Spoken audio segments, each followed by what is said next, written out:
I was very tired and cold in there. I think we were in New York City after a long audition day. Anyway, let's get into the show and let's talk a little bit about bringing this beloved Disney classic onto the stage.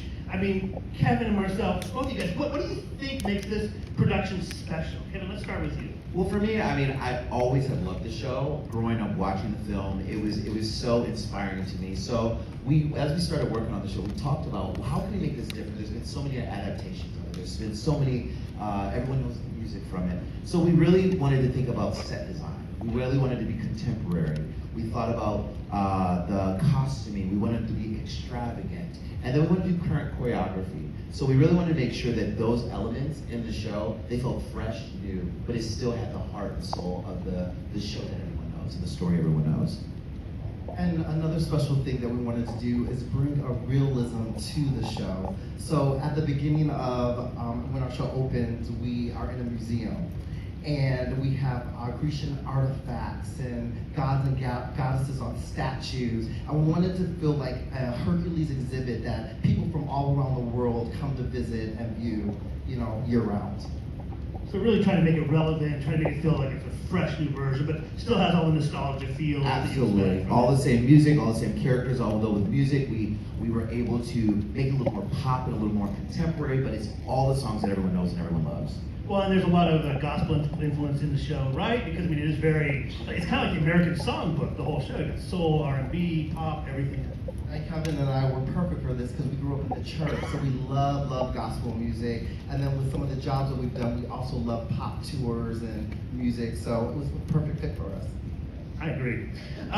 So you mentioned set design. So Marcel, what is different about the set? What can the audience expect to see in the show? So we got some inspiration from Jesus Christ Superstar, starring John Legend, with all the scaffolding. So we have two big units that come on from stage right and stage left, and we have Astera lighting tubes that will light the set and give it more of a visual, powerful visual. We also have staircases that come in from stage right and left. They can move, make transitions on the stage, change to different scenes within the set. And that's more of our modern aesthetic. We bring also a Grecian aesthetic also with pillars, with a gazebo. So we like the juxtaposition between having a modern aesthetic and the Grecian feel. And I think what's really interesting about it is, as the set was designed, we wanted to make sure that it had the ability to move, and we can create this space and let the audience know exactly where we're at, where we're in space, and where we're at in time. So the stage is constantly moving in this elaborate choreography of the stair units and the bridges. We have a lot of places to visit, right? We have to go to Mount Olympus, we have to come back to Earth, we have a lot of locations. Milagros Ponce de Leon is our designer. She designed the set for the Tale of Moana. So if you saw that, you have an idea of the aesthetic that she brings to it. What about her work excited you about this? What did you like about her? It was so collaborative. That's one thing I can say, is our whole team is so collaborative, and she really came with a vision, but she also took kind of our notes and took the idea and ran with it. We never claim to be set designers. It's always as good as your team. Your team is always the one that supports you. So I know that for myself. I really enjoyed her collaboration and the changes that we could make, and she was really smart in the choices that she was making with the design, because also with minimalistic design, you don't want it to also take away from the story and feel cold, and she did a perfect job of making it feel warm. It really takes a village to make this happen. So yeah. Yeah, and I mean, we're talking a Broadway caliber level of set, scenery, but you obviously have to have people to make this work. We just finished a worldwide casting tour. Took many months to sort of seek out the talent we need for the show. How are you feeling about it, Ken? I'm excited. I'm really excited. We went to London, we went to Atlanta, we went to Los Angeles, and then we ended in New York. And just the energy in the room, this show, people have really held on to the nostalgia of the show. And so the young talent that comes into the room, their energy is so excited, because a lot of them may not have been able to audition for some of the roles that they ever thought they'd be able to audition for. So I really am excited about the cast. I mean, we could do cast 2, 3, 4. We found so much good talent. And guess what? We found our Hercules. Most importantly, the name is up there. now that we finished that, we've got some amazing costumes in the show. So Marcel, give us some background on sort of the approach, the design, the thinking behind the costume development. So for the costume development, we really wanted to go more couture fashion, especially for our gods and goddesses. So they have beautiful, enormous like headpieces that are ornate and dramatic draping. Even our Grecian townspeople, you know, it doesn't look like it's not couture fashion, but it still gives a runway vibe. So we still kept the Grecian aesthetic. Also, we had light as an inspiration and a through line through the show, you know, because there's light in all of us. So some of the costumes will light up, actually light up. So we're really excited about that. I mean, you brought your own amazing fits today, so I think you have an idea of what's fashionable. Speaking of fashionable, Jeff. So Jeff and I worked on a lot of projects, and Jeff is an amazing creative mind, as well as a true understanding of how puppetry can really change and elevate an experience. And we've worked on a bunch of projects together. I mean, one thing I love about your work is you always find these opportunities to make puppetry a big part of the storytelling and a big part of the visual elements. Like, what's unique in Disney Hercules? Well, thank you, Michael. I appreciate that. That's awfully kind of you. Yes, we love puppetry, Walt Disney Parks and Resorts and experiences, and it gives us an opportunity to bring characters to life in a new and a different way. We love to use scale. Those of you that did see Moana, you saw we had, you know, a 2.5, 3 foot toddler Moana puppet, all the way up to a 13-foot tall Taka. So we love scale. We love to play with scale. There's something compelling about puppetry, and playing with the scale, just being able to present that in a theatrical environment, just brings the emotion to another level. It's just compelling and it's magical. And I think our goal after Moana was to one-up ourselves and do something just as big for this gorgeous production of Hercules. So I think we're gonna reveal a little something now for the very Is the first concept time. art? I think we do. I that think we everyone's do. gonna see For the first time. very first time. Here is Hercules battling the Hydra. You've got Hades and Pain and Panic visible as well. This is quite a stunning piece of work here, Yeah. and this is going to be on the stage. Tell us a little bit what we're seeing here, Jeff, if you don't mind. Yeah, so this is, for me, one of the scenes in this film, and I love that we're actually trying to do this on stage. It's the insurmountable, for me, insurmountable task of how is Hercules going to fight and battle these Hydra and actually win. I mean, it just seems like a never-ending task. You kill one and then the next one comes up, and how do we do that? And trying to do that live on stage is almost kind of feels insurmountable as well. But you may have seen some clips from our puppet workshop. We have a great roadmap. We're doing some really interesting stuff, not just with the Hydra, but also with some of the Titans from the film, and we're utilizing some technology here at the Walt Disney Theater that has never been used before to bring these Titans to life, live on stage, and not anywhere else in any of our parks either in a theatrical setting. So there's more to come on that. We are really excited about those other Titans, and we can't wait to share those with you. But yeah, I mean, this is, there's gonna be a lot of action, a lot of choreography, great battle scene. I mean, you can just, the concept artwork here, and for me, captures exactly what we're hoping to achieve here, and I think we're gonna be able to do it. I mean, it's definitely larger than life, and you know, as you know, heroes and villains is the theme of the Disney Destiny, and I really think you're kind of capturing that entire thing here in one image. So we're very excited about where we're going with these puppets and all the different things we'll see, and like Jeff said, more to come on that. We're very excited to continue on this process and build bigger and stronger things for us and more exciting things to see on stage. Of course, for me, pops up and scared next time. For me, one of the things I loved about the Hercules film was the story's great, but it's the music, right? The music is ridiculous. I mean, we've been working on it, every single song is amazing. It has such amazing power to it. I mean, this is really like, to tell this Broadway style show, how are we approaching the music and what's been your inspiration? So, like Michael was saying, we feel that the music is one of the stars of the show. So we really wanted to, once again, us growing up in the church, us doing pop tours, we wanted to bring that to the show and make it, just update it just a little bit.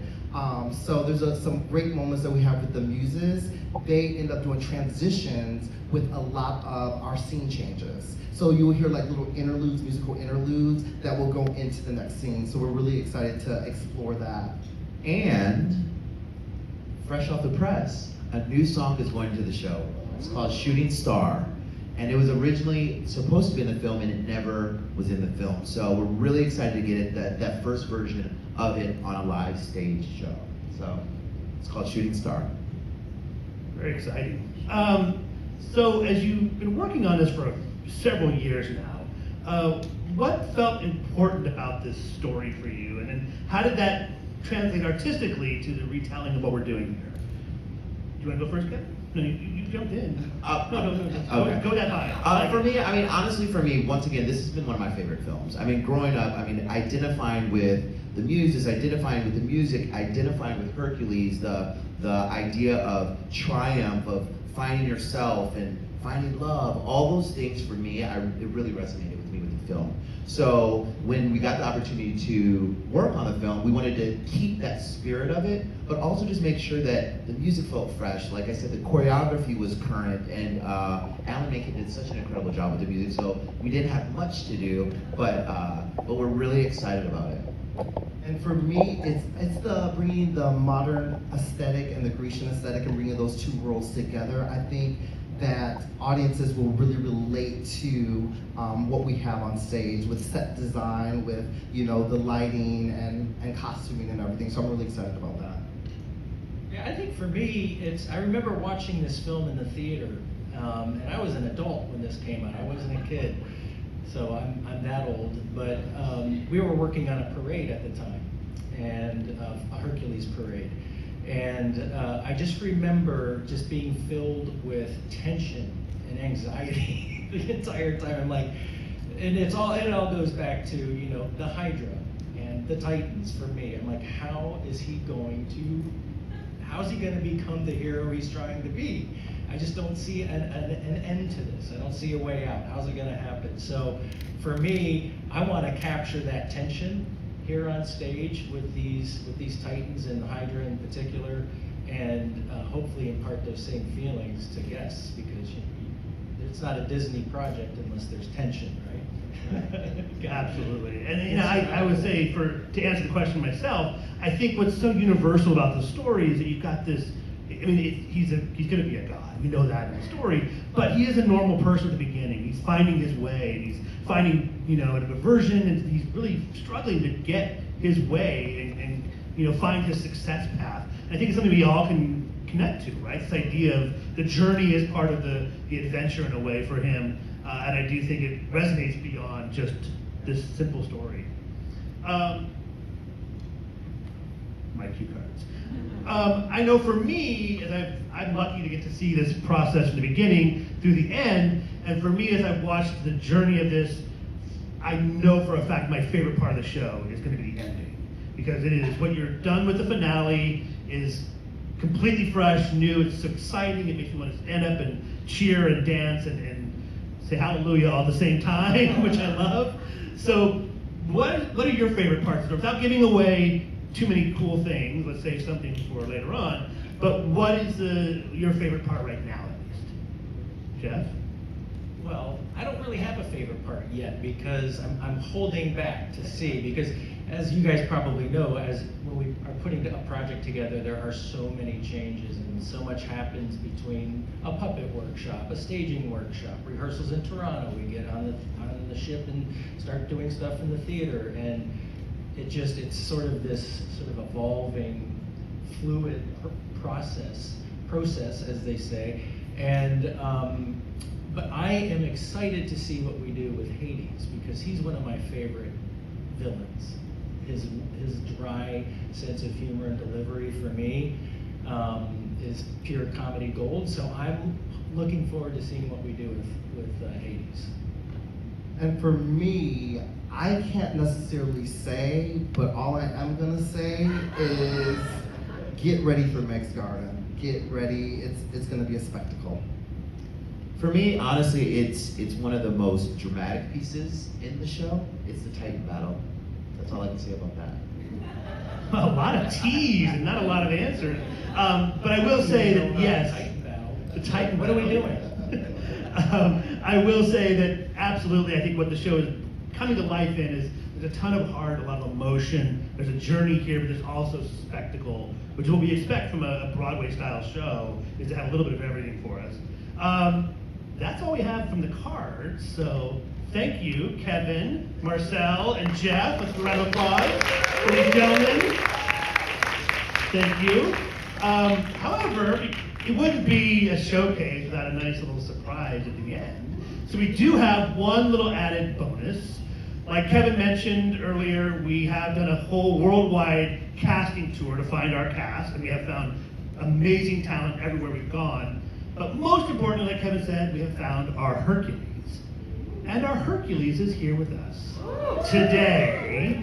And you're going to get a sneak peek seeing our Hercules for the first time ever on the Walt Disney Theater stage, singing Go the Distance. Our Hercules, Corey Bradford.